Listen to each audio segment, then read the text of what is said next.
There we go. Wrong mic. Okay, there we go. That good? You can hear me now? Whatever you know. Thank you so much, Keisha, because I didn't know. I would have steady been talking. Everything lit up right. When it lights up right, I'm like, okay, it must be right. But I'm glad you caught me before I got too deep, okay? Fantastic. It's working? Let me know. All right. Should be working. It should be working. All right. Okay, so all right, where was I? All right, so the practices, since we didn't hear that part, these are the things that you can start to do right now that you can do all by yourself without involving your partner, without feeling like you have to have some help for them. These are things that you can start doing right now that are going to start to help you. They're going to start to make you feel better. They're going to start to make you understand how your body and your brain are reacting to this trauma and start to get you back in control of them. That's the main thing, right? We've got to get back in control of our bodies and our brains after this trauma. Okay. So in the Love After Cheating group, it is at the top. It says new the practices. All right. It's pinned to the top. Go ahead and click on that. You can open that up. It gives you the 5 practices that we go over every week on the live. All right. So the first one is always going to be do your deep breathing. Okay. I need you to get on that. I need you to stop hesitating. I need you to stop thinking of it. It's just some minor thing to do and take it seriously, because if you start to control your breathing, you are controlling what your brain is doing. Your brain automatically, when you've been traumatized like this, it automatically goes in fight or flight mode on you sometimes. And so your breath comes more shallow. Your breath tries to sip in more oxygen to get more oxygen into your blood, because your blood is actually shifting around in your body when this happens. Your blood usually just goes on its regular little circuit around your body, goes to your arms and legs, goes all the way to your head, goes to your toes, it goes to all the organs. It's doing what it's supposed to do. When you are traumatized, when you are in fight or flight mode, that blood flow changes in your body. That's why we feel it physically. If that's how you feel it physically is in the top of the group too. It's pinned to the top too. It's got a little body on it. It says well, if you sign up for Tricky Triggers is what it says, but it is a body, and it shows all of the ways that this change in blood flow affect your body. So when your stomach is hurting, you feel like you got to run to the bathroom, or you feel like you're going to throw up, or you feel like your heart is beating out of your chest, or you feel like your ribs are killing you, or you feel like your head is at the same time like whooshing, you get that whoosh sound in your ears, but then your vision is narrowing down and it's getting darker on the sides. All of that stuff is because of the changes that happen to your body to get you ready for fight or flight, to get you ready to fight or to run away real fast. Those are all changes that naturally happen in our bodies that are automatic. If we're in danger, we need that. If we're in danger, if something is really going wrong right in that moment, we need our bodies to automatically kick on and do that. But we don't need that in our relationships. We don't need the fight or flight response to have a good, healthy, happy relationship. As a matter of fact, it's not going to be a healthy, happy relationship because we're treating our mate like they're the threat. So we have got to calm that down. We have got to tell our bodies and our brains that we are not in any danger, and we need to calm down because this is not something that we consider a threat. So you do your deep breathing. Doing your deep breathing is the exact opposite breathing that you do when you're in fight or flight. So when you do that, you are telling your brain, hey, no, there are no dangers. I am safe. I am in control. Let's slow it on down here. And then your body will eventually start to listen to you. As you do this more and more, your body will eventually say, okay, I get it. I understand. You're not actually in any danger. It's fine. All right, I got you. And it'll start to calm down on its own. Then you start to regulate, your emotions start to get easier to deal with, and you can move forward. You can stop hurting and start healing. All right. So simple as that. Do your deep breathing. What we do is 4-7-8 breathing. Now, what you do when you do that is blow out. And you're trying to blow like you're blowing out a whole cake full of birthday candles. Blow all of the oxygen or the carbon dioxide out of your lungs. Okay. We're trying to empty them out so that we have some space. Then we're going to inhale through your nose if you can for a count of 4. Then we're going to hold that breath for a count of 7. And then we're going to blow out again, like we're blowing out an entire cake full of birthday candles for a count of 8.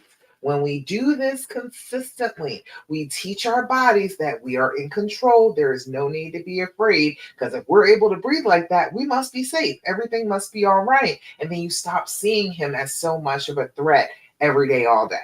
Okay? That makes sense? All right. So we're going to do our deep breathing. Now, I want you to be doing this 5 times a day. If you are working with me, I can give you reminders of that. I can send you text messages and let you know that you need to be doing your deep breathing. But it's real simple. Even if you're not working with me, set a reminder in your alarms 5 times a day. Set it for a specific time. Your body will get used to the fact that you are doing deep breathing and calming yourself at those times. And so it will start to anticipate that. And again, keep you calmer, get you more regulated, and get you back in control of your feelings. Okay. So we're going to do ours 3 times just for the sake of time for the live. All right. We're going to do our deep breathing. Come on with it. All right. First things first, we're going to blow out. Inhale through your nose. 2, 3, 4. Hold it. 2, 3, 4, 5, 6, 7. Blow out.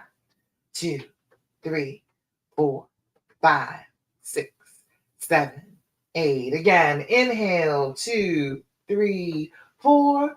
Hold it. 2, 3, 4, 5, 6, 7. Blow out. 2, 3, 4, 5, 6, 7, 8. Again. Inhale. 2, 3, 4. Hold it. 2, 3, 4, 5, 6, 7. Blow out. 2, 3, 4, 5, 6, 7, and 8. Beautiful. How are you feeling when you do the deep breathing? How does it feel inside your body? There should be a difference in your body. Again, this is a trauma.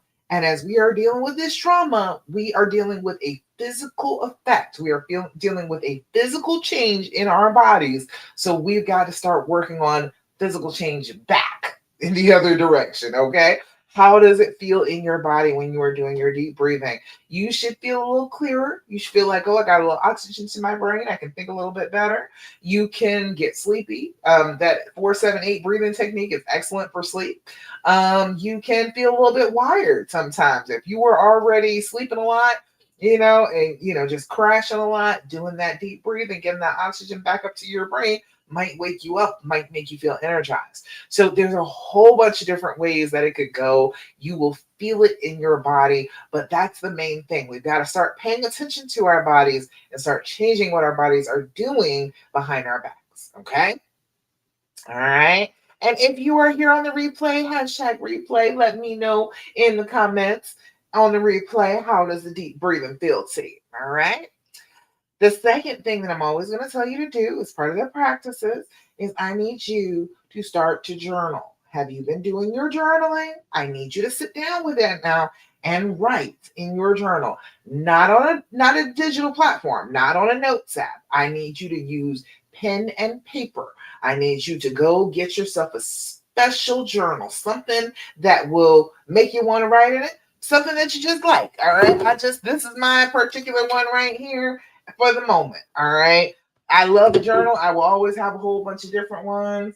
This one says, what is it? Work hard, dream big. All right. Just a plain paper journal. That's all it is. Came from the Dollar Tree. Whatever kind of journal will get you to sit and write in it, get it. Okay. It could be $2. It could be $15. It could be a $30 leather journal if you want it to be. But just get one. Okay, just get one and start to use it. Twice a day, just to start with, daytime, nighttime, right? When you first get up, when you're about to go to bed at night. About 5 minutes. You do not need to write a book. We don't need chapters. You're going to repeat a lot of things. You want to start jotting things down. whatever comes to the surface of your brain while you're writing, write that down. But you don't need to um, try to sit there and write down every thought that you're having in your head. It's not going to work. And then you're going to get frustrated about doing that and you're not going to want to do it. So we've got to be consistent to make this be something that works for you. So that's why I say just 5 minutes first thing in the morning and 5 minutes before you go to bed. If you do that consistently, you will start to see patterns. You will start to see things that happen every morning and things that happen every night. You will be able to tell things that are going to trigger you. You're going to be able to work out things that were bothering you during the day. You can write them down in your journal at night and tell your brain to work on it while you're sleeping. All right. So you can get a lot done with just 10 minutes of journaling a day. Okay. We want to do this. We want to do this consistently. And then we want to add our date, time, and level of anxiety every time we journal. Date and time is to show, okay, where are the patterns? If there's something that always happens in the morning, if there's something that always happens in the evening, if you journal in between them and it's always something that happens then, you need to know what the date and time is so that you can anticipate that happening again. If it keeps happening, it will continue to happen, okay? And if you don't stop it, it will just continue to happen because that's the way trauma works. So if you are noticing it, you can actually do something about it. You don't have to sit there and let it be a struggle forever if you know when it happens. All right. Then there is the level of anxiety. Level of anxiety is 0 to 10. 0 is no anxiety at all. You are having a wonderful time. All is right with the world. And then there is a 10. A 10 is I want to rip my hair out, tear my clothes off, run screaming down the street naked. Okay. If you are at a 10, you are out of control of yourself. You are not sitting down writing at your journal. So don't write it down in the moment. Don't say right this minute I'm a 10 because you're not. You're not screaming. You're not throwing anything. There's not blue lights outside. There is nothing to indicate that you are actually out of control of yourself if you are sitting with pen in hand and using a journal. Okay. You can come back and write about it later if you want to, but don't say it in the moment. Don't fool yourself into thinking that you are out of control when you are not out of control. Does that make sense? All right. So 0 to 10, you write that down. The 0, you want to know that you had those days, that you've had those days where it wasn't bothering you. That will happen as you are healing. You will get more and more of those days. But if you don't write them down, you will forget that you had them. And then you will think that everything has always been bad and it's been bad day after day after day. You never had any reprieve from it when you really did. Okay. Your brain will lie to you about it and tell you that something happened that did not happen. If you're writing it down, you will know that it happened, and then you have something to combat the lie with. A 10, you need to write that down, that you did feel that way, and then where are you at right now? And then after you've journaled each time, write down the after of your anxiety level. Are you at a 9 still, or have you come down to about a 7? Just sitting there working on it, has that helped you? It will probably help you if you pay attention and write the number before and write the number after. You will notice that it's helping you. Okay. Who is doing their journaling? In the comments, let me know. Everybody that's here right now, who is doing your journaling? Are you doing your journaling? Has that been helpful? Let me know. All right. Third thing that I'm always going to tell you every time we get together is I need you to develop an attitude of gratitude. Okay. I need you to start to focus on the things that you do have, the happy things in your life. If you are always focusing on what went wrong, number one, that's what you're drawing to you. You are focusing your brain on what went wrong. And so then you are inadvertently aiming yourself at things going wrong again. Okay, that's the first problem with that. But the second thing is, if you don't think of good things, your brain gets stuck in this negative loop that it's in, the one that keeps on saying that everything is terrible, it's going so horribly for me. Kisha, you say, grateful for you? I know that's right, girl. I know that's right. Be grateful for yourself. for anything else. I'm grateful I'm here. All right, that's what I mean. But you are focusing on the good when you are looking for the things to be grateful for. And so that is the opposite of what your brain is doing on trauma. On the trauma, on the fight or flight response, it's looking for something bad to happen. It's looking for horrors. It's looking for something awful. So if you are intentionally turning that focus away from negative and towards positive, you are subtly changing how your brain is operating, even through the trauma. You are telling it, hey, I do not want to do that. I don't want it. All right. Oh, Keisha, were you saying that me as far as doing your journaling? Are you saying you're doing your journaling? I'm proud either way. I'm glad either way. I hope you're doing your journaling though, because your journaling is good for you. All right. But being grateful starts to change the way that our brains are working after this type of trauma. After you've been betrayed like this, everything seems like it's terrible, and your brain will continue to tell you that everything is terrible until you stop it, until you tell your brain, no, no, I do not want to believe that. I don't even believe that's true. To be honest, I don't even think that's true, that I just always have a horrible life. No, I've had some good times. Let me think back, and let me think about things that are positive right this second. Right this minute in my life, there are good things. Like right this minute, I'm happy to be sparkly. Right this minute, look at that. Look at the sparkle. I've never worn this, and I just want to tell you all, wear the outfit, okay? Don't have stuff just hanging up and you never ever wear it, you never put it on. If you got something that's pretty and it makes you feel pretty, put it on. It doesn't matter if you're having an event, okay? This is an event, it really is. But like I bought this for like a date night, but I didn't wear it when I planned on wearing it. So I went ahead and wore it now. All right. I have another one that's black that's just like this. I did wear that on a date night. But dang it, it's cute. I'm grateful for purple. I'm grateful for the color purple. I love purple. And I'm grateful that it's sparkly. And I'm grateful that I get to be sparkly in it. You know what I mean? That type of thing. Wear the outfit. Be grateful for the things that you do have and experience them so that you understand, okay, yes, bad things do happen, but good things still exist. And when you are constantly telling your brain that message, your brain will finally pick up on it and start to help you to heal instead of continuing to help you hurt. Okay. All right. So put in the comments anything that you are grateful for. I know that Charmene says she is grateful for a washing machine and dryer laundry facility in her building. Not having to leave the whole crib just to be able to wash some clothes. Girl, I know. All right. There's nothing like that. I absolutely I love my little washing machine and dryer in our house right now. Love not having to leave anywhere and actually go wash my clothes. I wash clothes all the doggone time because it's so close. I can just go wash them. So wonderful. Keisha, you said, I do too. Purple is my color. I know that's right, girl. Because you gotta wear it. You gotta wear the thing. Go ahead and put it on and let yourself feel good. There's no reason not to. Why shouldn't you? Why shouldn't you feel good? Why shouldn't you have that pop of color? Why shouldn't you have that sparkle all the time? All the time. You are the occasion. So go ahead and just be the occasion. All right. Let's see who else.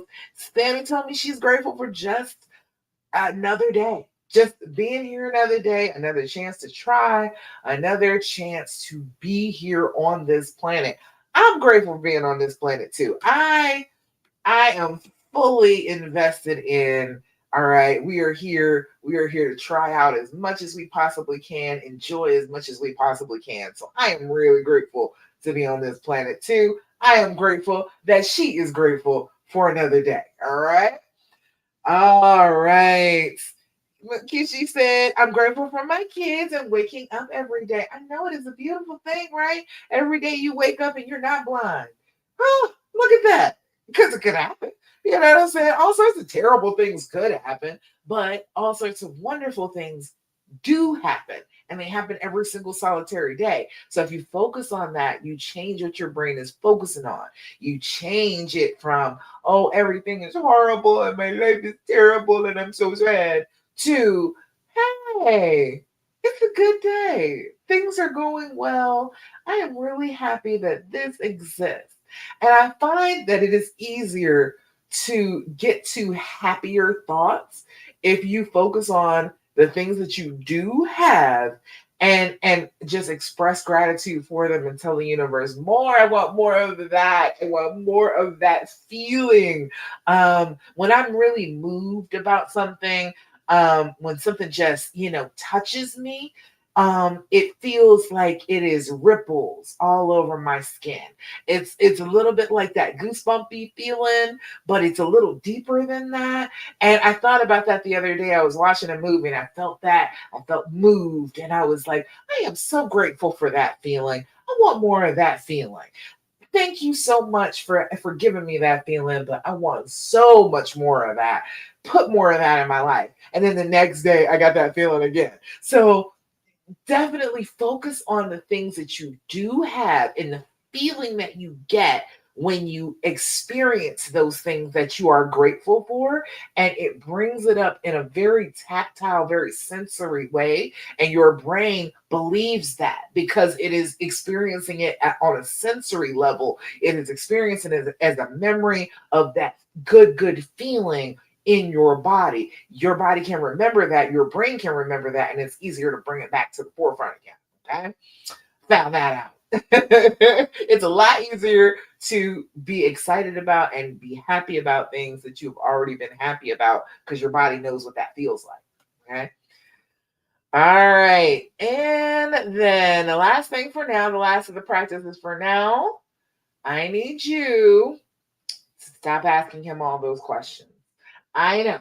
I know you want to ask him the questions. I know you do. I know that everything in your brain is screaming at you, saying that you must indeed ask the question. I am here to tell you that that just does not work that way. Your brain is doing that desire, that light up to ask the question, the itch that it's producing. That is a trauma response. That is not healing. It's not healing. I promise you it's not. It is a trauma response. This is a threat. I must know everything I can about the threat. That's what you are doing. And every time you go back and ask more questions, you are reinforcing that inside your brain. I believe this is a threat. I do not want to let my guard down around this threat. I just got to find out all the information about this threat that I possibly can. You cannot be healing and have the love again if you are consistently thinking of your mate as a threat. You can't do it. It will not work. That's why a lot of people get stuck. A lot of people get very, very stuck in this. The people that stay and they just don't heal kind of get stuck in this. The people that are kind of wandering back and forth between staying and going get kind of stuck in that. You can't keep believing that he's a villain of your story and then get to the happy ending with him. That's not how that works. You have to reconsider that this is not a villain. He is a victim. Let's say that this curse has befallen you. Let's say that this curse has befallen him too. Like, this is not something that he was just trying to hurt you. He was trying to just mess you up and mess up your lives together. That's not what his intention was. When this happened to him too. When he made this horrible decision, he had to have been feeling like crap, right? You don't make a decision this terrible from a place of feeling good, do you? Like, think about the bad decisions that you've made. Were you feeling great about yourself when you made those bad decisions? There's some that you make when you're young and you are feeling real great about yourself and you feeling invincible and you're like, I can do anything. And you make mistakes like that. But a lot of the time, when you make a mistake for something that you know is the wrong thing to do, you felt like crap about yourself before you did it. You were already feeling bad. And so then doing something bad didn't seem so awful. All right. That's the same thing that happened to him. He was going through something that made it seem like cheating is a good idea in his brain. Whatever that was had to have been painful. Whatever it was, whether he was sick, whether he was sad, whether he is dealing with the stupid, he was in some sort of pain for that. All right. So you understand what it's like. You get the fact that when you're hurting, you can do the wrong things. That's what happened. That is the answer to all of the questions. Okay. I swear it is. It has always been. I have been working with couples, I have been working with women. I have heard all the answers, and the answer is always he was hurting. That's what the answer always is.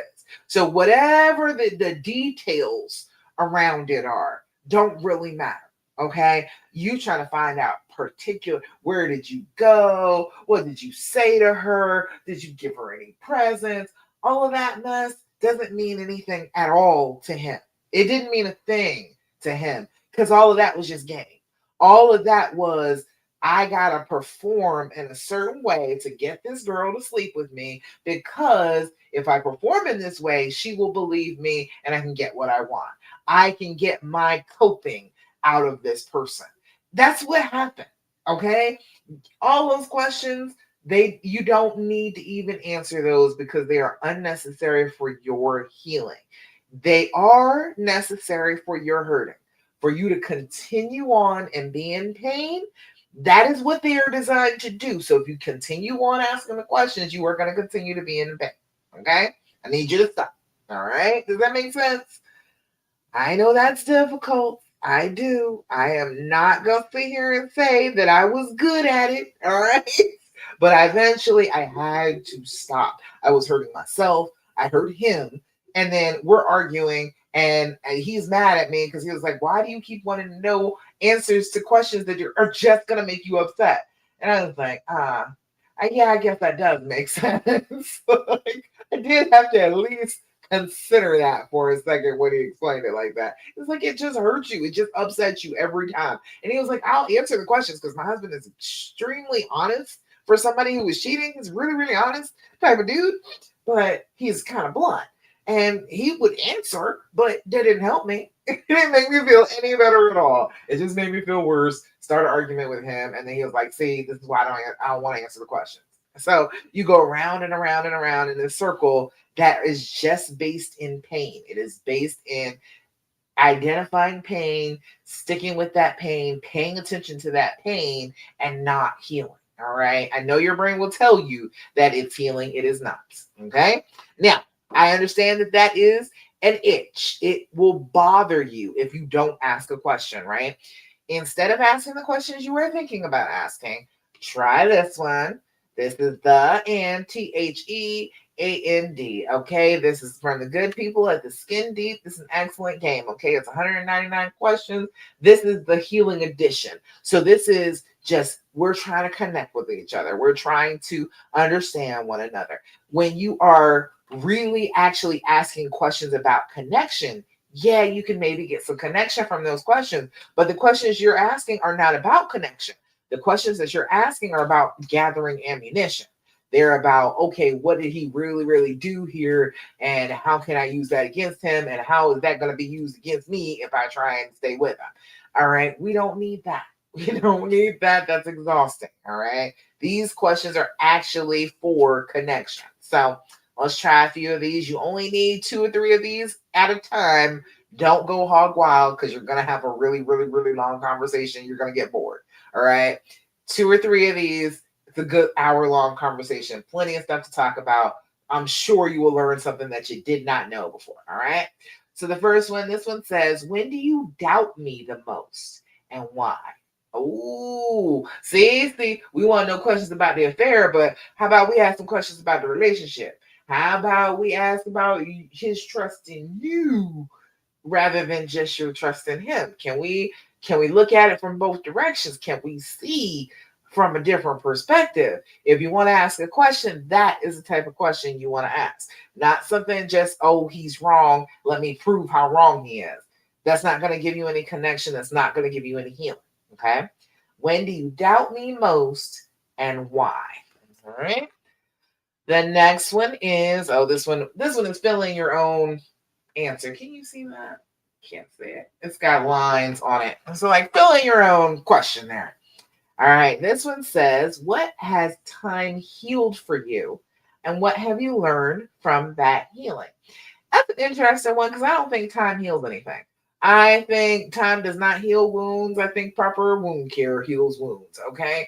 I don't think that time just makes it all better. I think you're able to tolerate thinking about it a little bit more, but that does not mean that you've actually healed from it. I think we got to go through all of our shadow work and deal with our issues and like wrestle these demons into submission to be able to really get past stuff. But it's a good question anyway.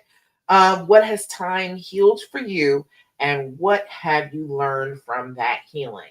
We all need to focus on healing. There's a big time thing that we need to be focusing on here is the healing, trying to figure out the best ways to heal. What do we need? What do we know about healing? What do we need to know about healing? That's a good thing. All right. And this last one, oh, this is a good one. You'll like to get the answer to this question. What makes me me? Wouldn't you like to know the answer to that from his perspective? Wouldn't that be a better question than all the other questions that you've been asking? How do you feel about her? When was the last time you talked to her? Do you think about her? Wouldn't you rather know about you? Wouldn't you rather that? I think you would. All right. So, what makes me me? Okay. All right. So, those are the questions. Now, I love to hear your questions. So, if you've got a question and you want to ask him, ask me. I'll give you the answer. All right. If you've got a question that you want to ask him, or you've got a question that you've asked him and you don't believe his answer, tell me and I'll tell you if that's the truth or not. I will tell you if he is correct in his assessment of not or not. Because honestly, the same way that all of the fear and the pain and the anxiety all does the same thing within us, these men that cheat are all thinking and feeling and behaving the exact same ways too. So a lot of them have the same exact answer, and you wouldn't know that because you're looking at him like that's stupid. But then when you keep on hearing it, that was the thing. I kept hearing it over and over again from different men, hearing the exact same things. That's where I came up with the why. The why is they're sick, sad, or stupid. Okay. Sick is some type of illness, something going on inside the body, and that includes mental illness because this brain is inside this body. Okay. There is sad. That is some kind of loss, some kind of grief that they are dealing with. They are dealing with the loss of a friend or family member. They're dealing with the loss of a pet, dealing with the loss of their job. There is something that they have lost. They are focusing on the loss. They are not focusing on what they have. They're not in the gratitude space. They're in the grief space. Okay. And then, because grief does crazy things to us. All right. And then there is the stupid of it all. Stupid is not them being stupid. Stupid is them being told stupid things, them being educated in different ways. I was talking to somebody this week, and okay, the education for her was, oh, yeah, never, ever, ever have any porn. Never. If your mate is ever looking at porn, then they are cheating on you, and they don't really love you, and they don't respect you, and they don't care about you at all. Okay, that was her teaching. All right. Same area, same like neighborhood, same parents and whatnot, same groups of parents. We're over here teaching the boys that, well, yeah, you can do that. You can use corn. You can touch your body because that will prevent you from being impure on your wedding night. So you can go ahead and do that, and that is just fine. And you can keep on doing that as much as you want to. So completely different things that boys are told from what our girls are told, and so then they get these ideas in their head that, oh, it's fine. It's fine to cheat. It's fine to use corn. It's fine to do that because I've been taught all my life that it's fine for boys to do that. There are a lot of double standards. There are a lot of double standards with males and females as we are growing up. We are told different information. And so if you are getting information from all the men in your life, all of the older role models that you have, that yeah, you're supposed to be cheating. Yeah, you're supposed to have a girlfriend on the side. Of course. Yeah, you're supposed to go see the strippers. If you've got all the men in your life telling you that and reinforcing that to you, Now, how are you supposed to deal with a woman who was told the exact opposite of that, that doing all of that is completely disrespectful, and you are not going to love her if you do these things, even though you've been told it's fine. Yeah, it's fine. You can do that. It's stupid. It's just a stupid system. Boys being told completely different things that girls are being told.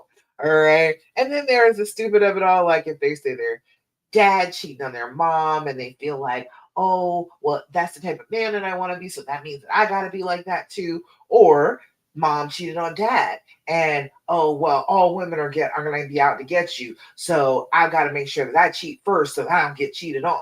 All right, all sorts of stupid, all sorts of stupid. If you think about it, you've been told a lot of stupid things about being in relationships too. I bet you anything you have that. Some deeply held belief that you have, including the belief that once a cheater, always a cheater, and you can never work things out with a cheater. You believe it, right? You feel it. It's been internalized because you've been told, but it's not necessarily true. And so you got to start questioning those things. But you got to realize that your mate grew up with a different set of values, being taught different things than you were being taught. And so now they're trying to navigate a relationship with somebody who's been completely differently raised, completely differently told about these things. So it's a very difficult situation when we're dealing with the why. Usually there is something negative that is going on inside them, that is going on in their head or in their heart, that made them think that this bad decision, because it's like, even if you get taught that you're supposed to cheat, you still know it's a bad thing to do. You still know you shouldn't do it. You've been told at least that much. You've been shown that it's okay, but you've been told that it's not. So you kind of know that it's not. So even going into it with that, knowing that it's wrong, that had to be, you were feeling bad about it. You had to be feeling at least conflicted, right? So, all of that being said, there is all these reasons that this could have happened, but none of them were you. None of them were, oh, well, you were just not the person that I love. I don't want to be happy with you. None of that was actually what was going on with him at the time when he did this.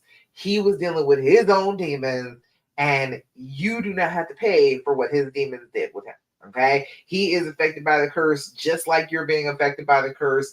As you are healing and you're showing him the way to heal, you're leading him out of the woods too. He doesn't have to wrestle so hard with his demons anymore because he's watching you heal, and he's like, oh, okay, I got you. I can follow you out of the woods. I can do what you're doing. I can start to heal myself. And then both of you are healing. And that is the point of a long-term relationship. That's the whole entire point, is we're supposed to heal together. We are supposed to love one another and forgive one another and have compassion for one another and be there for one another to be able to heal the things that we are dealing with. As we grow, as we change, as we get to different levels and plateaus in our lives, we are going to be doing more and more work on ourselves, more and more healing, and then more and more inspiration of other people. We're showing people how we did it, and then we're expanding that light out into the world. So your personal relationship with this person is going to be a lot about healing. It is. And that's a good thing. That is, you love this person and you feel safe enough to grow with this person. There's some growing that we only do well with another person. There's some growing we only do because we were hurt by this person. All right. So we've got to understand that as a basic concept, that this was not about not being loved, not being wanted, not being enough. That's not what it's ever been about. It's always been about the growth. It's always been about getting from one place to another. Okay? Does that make sense? Let me know. If I sound like I'm talking crazy to you, let me know it. Okay? One more quick thing, and make sure if you got comments, questions, put them in the comments. But one more thing I just put out, and I'm so proud of it. Okay, just put out a quiz. It is did I put it in the top of the group here? Oh, I think I didn't put it up in the group. I am nuts. How did I not do that? I swore I did it. But what it is the quiz.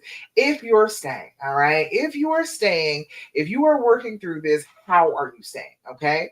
So there are 5 different things that you could get in this quiz. You could get the healing heroine. You are doing the work. All right. You have bad days, you have rough times, but for the most part, you're feeling pretty good about moving towards healing. All right. That's staying and actually healing and reconciling. That's what that phase is. If you are staying and pretending to heal, you are a reformer. You are looking pretty great on the outside, but inside you're kind of falling apart and you don't know if you've made the right decision. You don't know if you're doing the right thing, but you're acting like you are, and you are trying to keep that smile on, keep the performance going as long as you possibly can. All right. You're not really feeling the healing though, not feeling the okay, yes, I am healing, because you are going through the motions of not really the healing actions that you could be going through. A lot of the time, you're doing things that are performative, like, oh, I make his lunch every day, and I we still have sex, and we're okay, but not doing the actual work of healing yourself from inside. All right. Then, if you are staying, but you just have decided that you are not going to heal, you can't heal, there is no way that you can heal. That's a resigned survivor. You are there. Sure, I'm here, I'm staying, but I'm never going to heal from this. I am never, ever, ever going to be okay again. I will never get to the place where I'm just all fixed. It's just going to be like this forever. I'm going to hate this forever and ever. Okay. Then we've got the fixer. If you keep on feeling like this could be fixed if he would just change, if I could just make him do the things that I need him to do, then all of this would be better. I would be healed. He would be healed, of course. And then our relationship would be healed. Everything would be fixed right on up if I had him do what I want. All right. But the problem with that is you cannot heal through somebody else. You cannot heal someone else and then fix what's going on inside you. You are just not paying attention to what you are needing to do. You are focusing yourself on them instead of the actual healing that you could be doing. Okay. So that is not going to work long term. You can keep on working with him and keep on tinkering with him, but if you never work on your own healing, it won't matter how much you heal him. It won't matter how much he's fixed, because you're still going to be hurt. All right. And then there's the wanderer, the last one you could get. You could be wandering. You could be out here still on the fence, struggling, not being able to figure out if you want to go or stay. You're here right now, but there's always a foot real close to the door, if not out the door. All right. You're back and forth. It is exhausting, and you don't know what you really should do. Even when you think about your future, you can't really think about what it really looks like, because you haven't made up your mind yet. You haven't decided on actually healing and working through it together. So I've got that quiz. I put that up in the comments. That is in the comments in the group right now. If you're on my email list, it's in your email. I sent it to you, but I've got that up now. I want you to go ahead and take the quiz for me, okay? Click on that link. All I need is your name and your email so I can send you the result. But go through. It's only 8 questions. That's all it is. And it will give you an idea about what level you're on, what you are needing to actually move forward. If you know where you are and you know what you need, then it's a whole lot easier to move forward now, isn't it?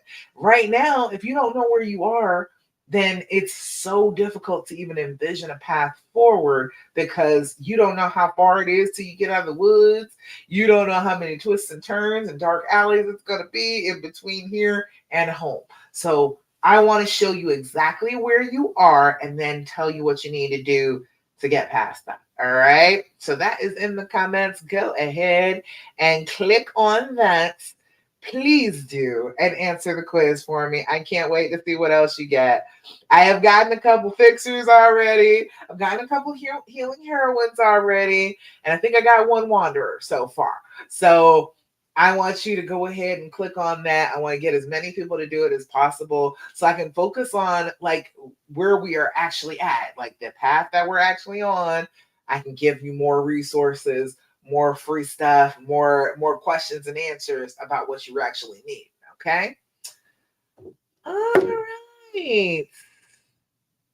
That is about it. That's about all I got. So remember the practices that is pinned in the group. Go to that, click on that. You will get the PDF. Just download that for yourself. The practices are all of the things that I talked about at first. Do your deep breathing, do your journaling, practice gratitude, and stop asking all those questions. And then the last one, the final one before we go, is I need you to be doing your affirmations. Have you been doing your affirmations? If you have not, I need you to jump on that. I need you to say good things about yourself.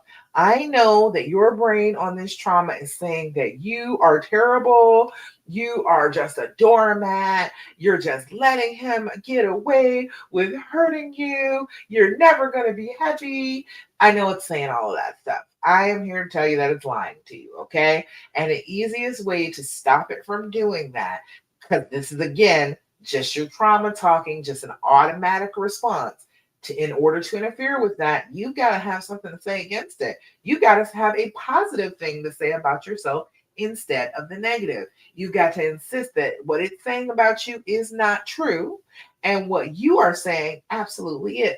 All right. So you're going to do your affirmations. You are going to look yourself dead in the eye, and you are going to do your affirmations day after day after day. Day in, day out. Say your affirmation to yourself. Look yourself in the eye and say it like you mean it. Say it like it is the most true thing you've ever said in life. Say it like you have the power to make it so, because you do. Okay? So when you do that, you got to say it strongly. Say it like you're saying it to your best friend. You really want her to believe you, okay? All right, so for today, now I got a pack of cards that do affirmations. You can get them on Etsy. This one came from Five Below. You can get them on Amazon, wherever. You can get a pack of them, or you can message me, send me a message, and I will send you the link to sign up for my daily affirmations and journal prompts. You can get affirmations and journal prompts from me for a whole 60 days for $44 if you are interested. So go ahead and DM me if you need that in your life. But this affirmation says, today I am kind. Today I will make this day count. I will do something kind for someone. And that someone can be you too, okay? If you need a nap, if you need to go throw and break something, if you need to go dance, if you need to go howl at the moon, whatever it may be, you can do something kind for yourself. You are just as acceptable as anybody else. You are just as important as anybody else that you would do a kind thing for. So if you are thinking about another person, okay, cool, go do that thing and be kind, and then do a kind thing for you too. Okay, make sure that you are spreading around the kindness to yourself as well as to others. All right, that makes sense. Hope it does. All right, let me see. Any questions, comments, thoughts, complaints? I definitely want you to go answer the questions. Go check out the quiz. All right, it's going to give you some insights. It's good stuff. Okay. All right, y'all. That is about it. Thank you so much for joining me for the Healing Hour Live. Don't forget the practices. Do your deep breathing, do your journaling, do your gratitude practice. Stop asking all those questions and do your affirmations. And more than any of those, don't do what the fear and the pain tell you to do. The fear and the pain are from the trauma, and they are not designed to help you. They're designed to keep you hurting. So we've got to do the opposite of what the fear and the pain tell us to do. We will be on the healing path if we do that. All right. All right, y'all. Thank you so much. I love you, and I'm so proud of you. Mwah. I will see you again next Thursday, 9 p.m. Eastern Standard Time for the Healing Hour Live. Bye, y'all.